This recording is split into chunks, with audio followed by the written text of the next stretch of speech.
Hi, my name's Dan McGuire, and I'm speaking to you today from South Minneapolis, which is the ancestral lands of the Mdewakanton Lakota and the Anishinaabe people. And I'm grateful to be here with you. Today, I'm going to show you how a top-rated OER math curriculum, which was designed for face-to-face class instruction, can be used in remote learning, distance learning, or online learning, and face-to-face learning. So Geogebra has taken the Illustrative Mathematics middle school curriculum that was designed for face-to-face classrooms and made it entirely digitally accessible with their openly licensed apps. Teachers can see in real time what students are working on when they're in their synchronous video conferencing classes like Zoom and Google Meets and so forth. Then we've taken those Geogebra apps and added them to an openly licensed learning management system, which is Moodle. But then we've made those course files available so that they can be uploaded into any of the major LMSs currently used in K-12, Canvas, Schoology, Blackboard, etc. Now, according to EdReports, which is an independent nonprofit that reviews K-12 instructional materials, the IM 6-8 math met all the expectations for focus, coherence, rigor, practices, and usability. Also, it's strong on precise mathematical language. And then the IM guide for teachers stresses the necessity for students to work in groups to solve the problems and construct arguments. And that's why using the Geogebra apps within a learning management system significantly increases those options for discussion and collaboration for teachers and students. Now, here's a few more reasons why we think using the apps within an LMS is a good idea. First, the LMS makes it easier to access the Geogebra apps. There are about 420 of them throughout the curriculum. So keeping track of that is a chore. The other thing about the LMS is it makes it easy for teachers or anybody to add content to the course, and whether it's OER or not, teachers can add whatever they want to the course. The LMS makes it easier to for students to keep track of their progress. That's a built-in feature of most LMSs. The LMSs are available in many languages, and then importantly, I think, is that the LMS provides ways for students and teachers to communicate and for students to communicate with each other. And then, of course, there are multiple types of assessments available within the LMS. And then there's the mobile accessibility that's available with the LMSs and Geogebra. Now, before we take a look at the course, let's consider one of the big problems that teachers face when transitioning to online learning. When they first go online, teachers are trying to figure out the best way to replicate in an online environment that walking around the classroom and giving quick formative feedback and asking questions like they do in a face-to-face classroom. Teachers are missing the spontaneity of the classroom. And of course, students are missing that ability to talk easily to their classmates. So with the Geogebra Classroom app, which allows teachers to virtually look over the shoulder of their students as they're working on illustrative mathematics problem in their video conferencing classrooms. And then the LMS adds asynchronous communication capabilities between students and teachers and between students, and multiple ways to assess student learning. Now, in the course, you'll see that we've only used assignments and discussions. Now, the reason we're using just assignments and discussions is because we want to minimize the number of LMS tools that teachers and students need to learn as they get started in an online environment. Now, after everybody is comfortable with the assignments and discussions, you, of course, can add, as you wish, when you want, any of the other very useful tools that are in most LMSs. But using just a discussion, you'll be able to make more assignments that are easy to turn in and easy for you to comment on and grade. Now, you can still use all the other web apps and sites that you want, but I recommend using a discussion as the place for students to record and share with you and their classmates, and then record for themselves the things they did or learned on those other sites. Use your LMS to help you and your students keep track of everything. Remember, it's a learning management system. And very importantly, discussions are going to offer a way for you to ask your students, how are you doing? Which is really important these days. Now let's take a look at one of the courses.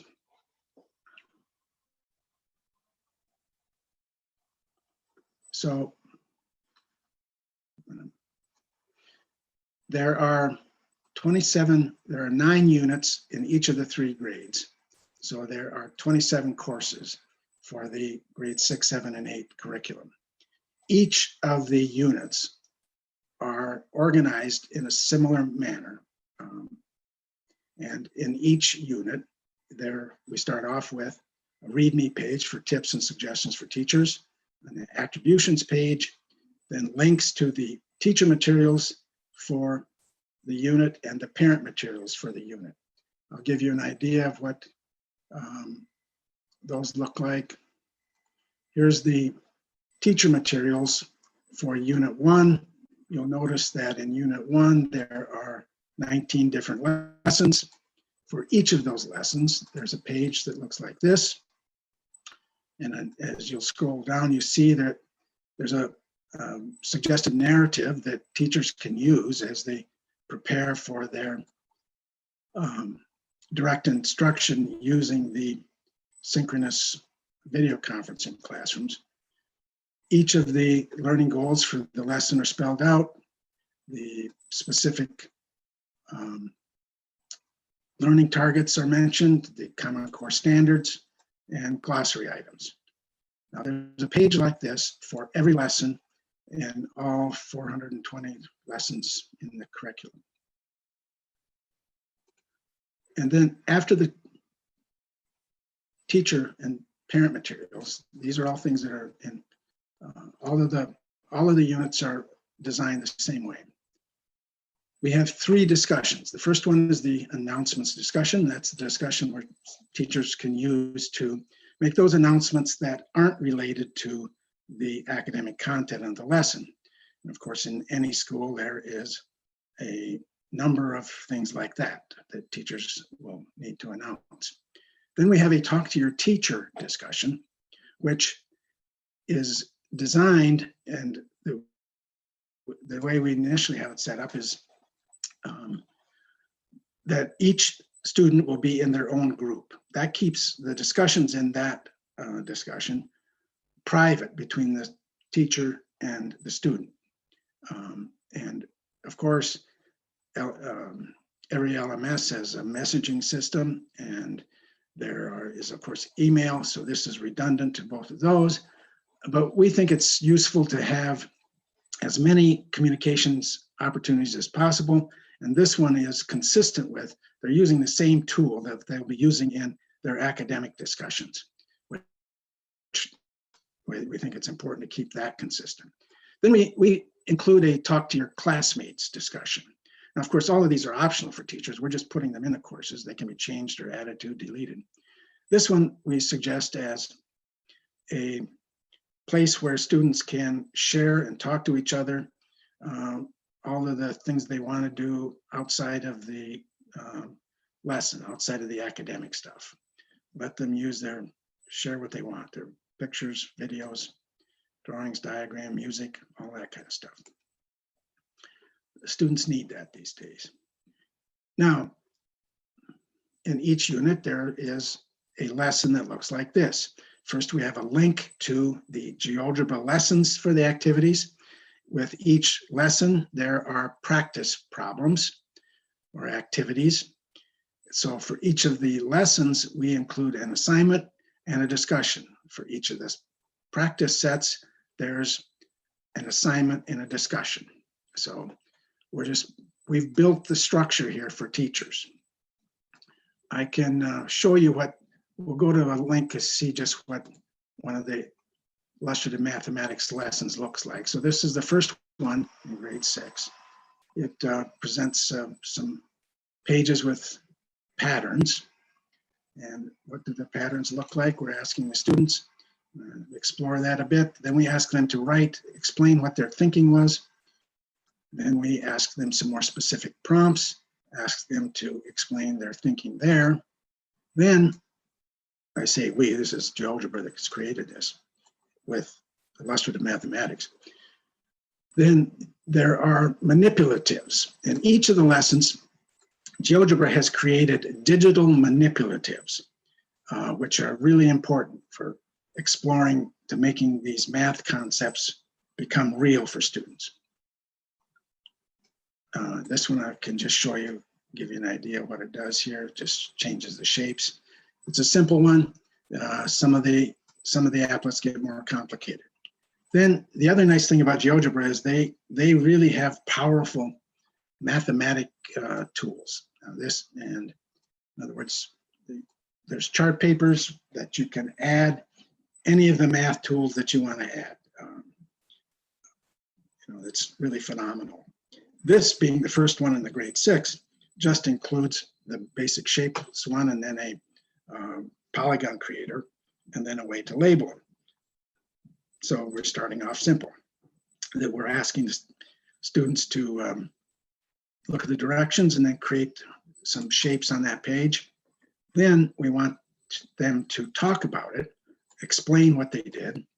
So the theory here is explore, do, and then explain in more detail. And so there's a place here to explain their answers, and then a reinforcement of what we want the students to learn in another app. And this kind of pattern of instruction is consistent in every lesson of all 400 lessons.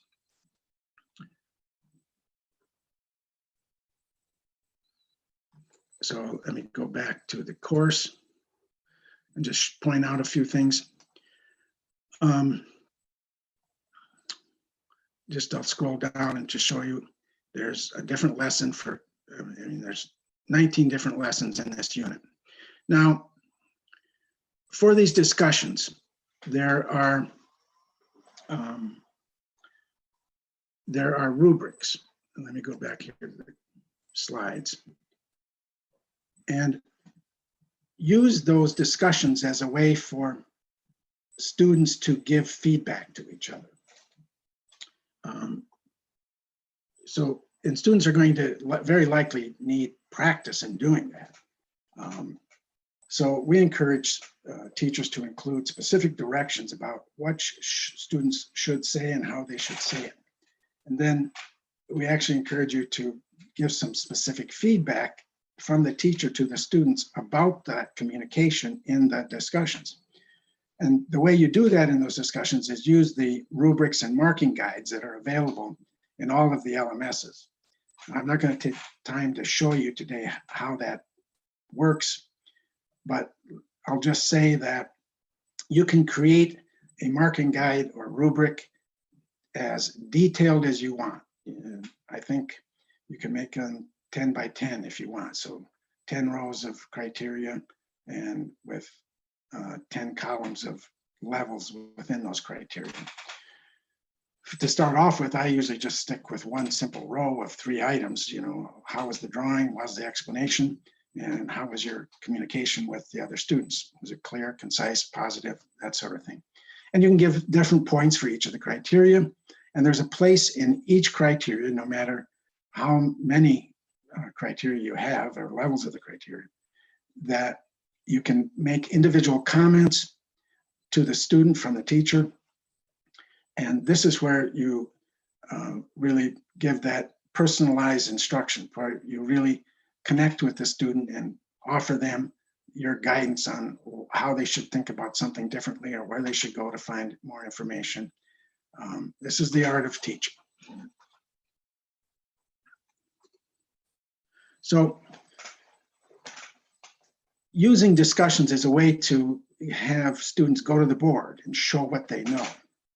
Now, I started out using LMS discussions when I was in an elementary classroom with 3rd and 4th graders, when I previously taught middle school math.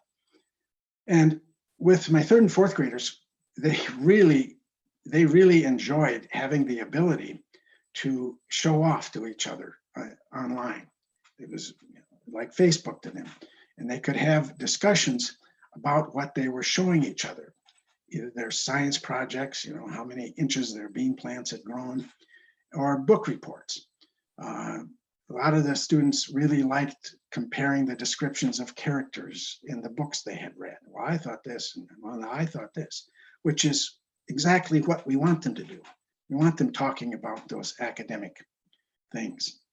And this gives them a way to do that.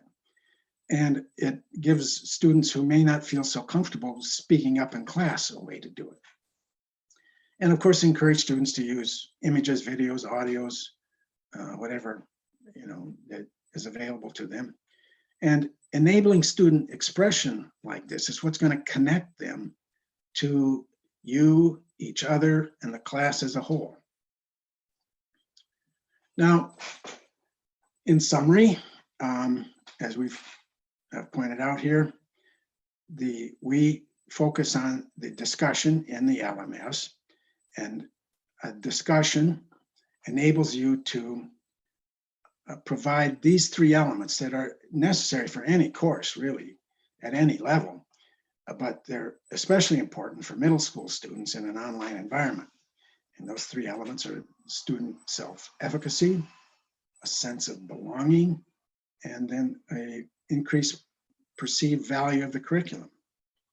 So when you give students opportunities to express themselves and then ample opportunities to talk to each other about their work, you're nurturing each of these 3 points. Of course, frequent communication with students by the teacher and a strong teacher presence in all of the academic discussions are what's going to make these elements really stand out and more enjoyable for the students. We think this is a better way of doing it than just having students click around on statically on websites and then go back to a screen and look at each other in the little boxes. This gives them a place to connect with their classmates and discuss the academic content or social content. And it gives them you and the students, a place to share. And teaching and learning is essentially about sharing, especially open education. So the Geogebra apps used within the LMS are that's what makes that sharing easier to do. So now, if you would like to log into a course using the LMS and Geogebra apps, you can find some links on a page that I've added to the Sketch page.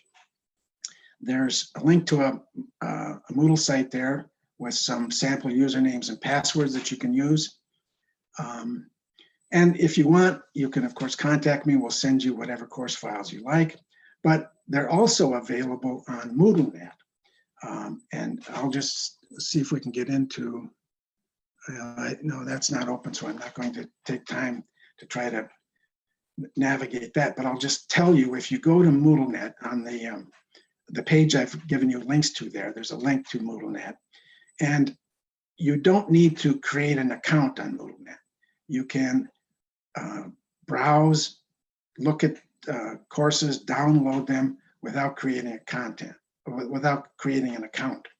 Then once you have downloaded them, you upload them into the LMS that you're using. It's that simple. and it will work.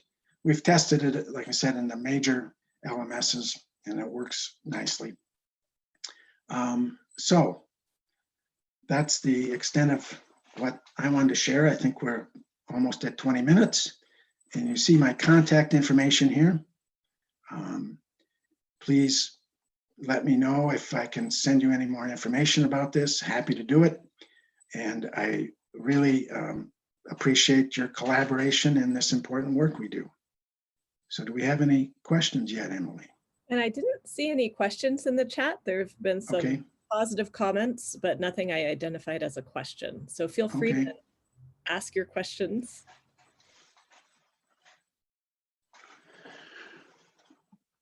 If there isn't, I can try to pull up the MoodleNet site just to show people how easy that is, if there's still anybody.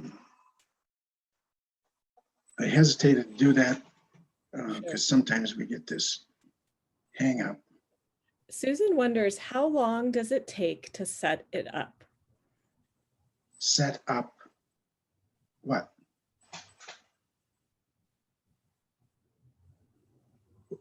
What's the it, Susan?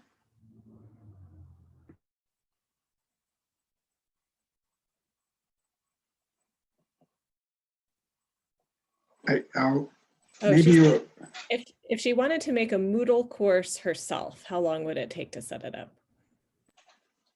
Well, if you have a Moodle site, you can upload this course file and it takes a matter of seconds. And boom, you'll have exactly what I just showed you. And then you can do whatever you want to that Moodle course.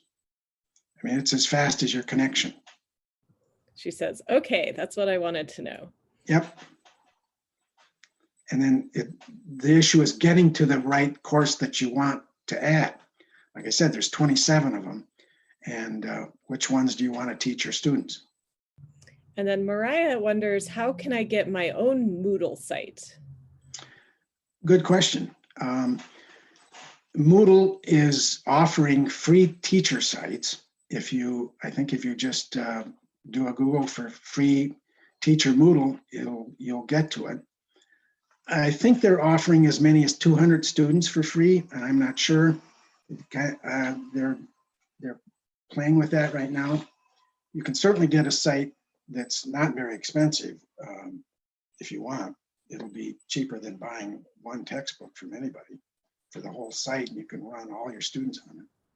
And then someone else wonders about whether this will be expanded to upper and lower grades. Yes, yes. So that's Illustrative Mathematics has their curriculum. I think it's now fully complete for the high school courses, and it's not quite complete for the 3 through 5 grades, but they're working on it. So as they get that completed, then the issue is how fast can Geogebra create the digital apps for those, for that piece of the curriculum.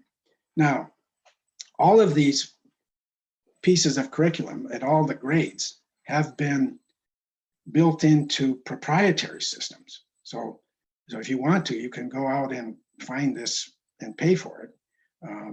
What I just showed you for free, there's companies charging 20 bucks a student per year to do that. So you can, we'll say you're welcome to anybody that wants to use it. It's the beauty of OER. And then someone else wondered, can faculty attach the Geogebra apps, or must we have our Moodle administrator include Geogebra plugins? No, currently you don't need to, you'll get access. This is where we've linked to the Geogebra site. And we're suggesting that you have students use a screen grabber to take what they've created on the Geogebra site and submit it on the LMS. Now, there are Moodle plugins that you can create, which will make that easier. The reason we didn't do it is because we want to make this process universal. If we create the Moodle plugins, then it won't work in Canvas and Schoology and D2L. So, and it's, it's depending upon when all those different LMSs get their integrations with GeoGebra done, and they're all doing them differently or somewhat differently. Some of them are using straight up LTI. Some of them are using plugins like Moodle does. So that's up to how you want to do it as an administration. We'll do what we can to help you with that. We've tried to present this in a way that's going to be simple and work for as many people as possible. I'm going to need to stop the recording. We do have the Okay. room for another maybe 13 minutes. So Sure. we'll go through some more questions. I'm happy to stay and talk with